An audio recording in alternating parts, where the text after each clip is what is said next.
The 95th Annual Academy Awards are this Sunday with Jimmy Kimmel stepping in as host, and let's go ahead and hope that it'll be a slapless affair this time. Regardless of scandal, looking over the nominees, it's sure to be a contentious contest.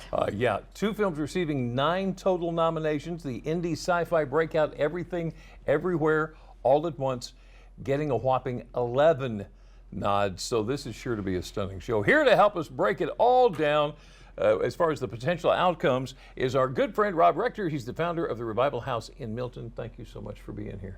I'm so happy to be here. I'm sorry, I thought we were going to talk about the red carpet fashion, though. Well, that's what I want to talk about. So, yeah, who are you wearing, hey, Jimmy? go. Who are you wearing? Wait. let me ask you this one first, then we can start talking dresses. So we talked about Everything, Everywhere, All at Once. Yes. Wow. It is the little film that could. If you think about it, it came from a small indie art house cinema production company. It's, to put it in perspective, its budget was $25 million. Now, in perspective, the last Ant-Man MCU film, that's a tenth of its budget. Wow. A tenth of its budget. And it's gone on to gross 108 million globally. I mean, Oh my goodness. it is siphoning awards along the way too. And it's also making some big stars and even a comeback for Ke Huy Quan.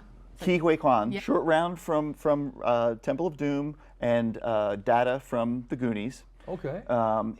His comeback story, it's amazing. He actually left Hollywood for about 11 years because he said there wasn't anything for him, and he thought he'd pretty much given all he could give. And now he's, you can see it in his acceptance speeches because he's won quite a number since. And I don't expect it to end on Sunday either. So I think he'll continue. Spoiler alert, but he's it's so heartfelt. You can tell that this is something that has meant so much to him. Yeah, so That's remarkable. It's a really cool comeback story. Best Actress: Kate Blanchett, Michelle Yeoh, Andre Riseborough. I don't even know if I'm saying their name right. Ana de Armas, Michelle Williams. So if you'd asked me a month ago, Kate Blanchett, full stop. But in the past month, again, Everything Everywhere All at Once, Michelle Yeoh, who was also a childhood child star along with Ke Huy Quan, she has gained momentum along the way and has gotten a number of awards. And I think that she's probably the top contender right now for it. Kate's already had 8, I believe, nominations, 2 wins. So, I mean, either way, she's still coming out on top of this. But I'm not into this as you are, and I know you know a lot more than I do about this, but even I know who Michelle Yeoh is. So.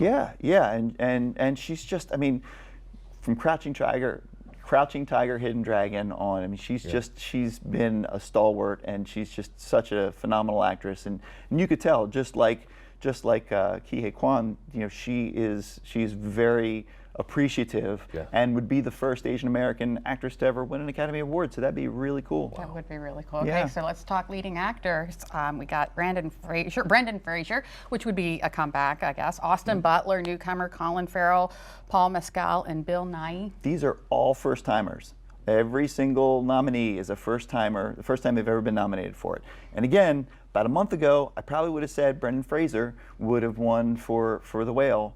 But then The Whale was released, and it just didn't, no pun intended, didn't make waves. So, sorry. But I think Austin he's been picking up awards for his young Elvis impersonation, which he's carried over into his real life as well, too. So I think it might be his to lose. All right, let's talk about the Big Daddy director.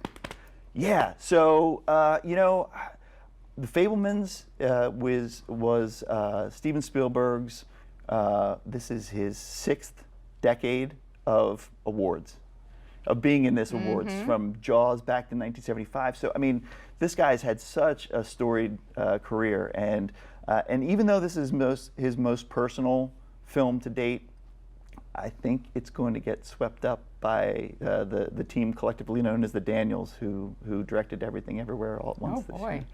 I have a feeling that it's going to be a sweep. So that's my personal pick. I think the Daniels will walk home with that one. And then that leads us to Best Picture. Best Picture. Best That's Picture. the big daddy. That is the big daddy. The Best Picture, Everything, Everywhere, All at Once. My wife and I just sat down and watched it a second time, my third time watching it, and it is such a life-affirming, just a really feel-good story, and it's almost like the antithesis of all the big-budgeted MCU films that we see, but still has it looks the perception of a big budget, and it's just a very sweet message that's very poignant and very timely, I think, for right now. I think it's right film for right time. Wow. Gonna have to watch it. Yeah. Rob Yeah. Rector, thank you so much. Absolutely. Thanks for having me. Thank you.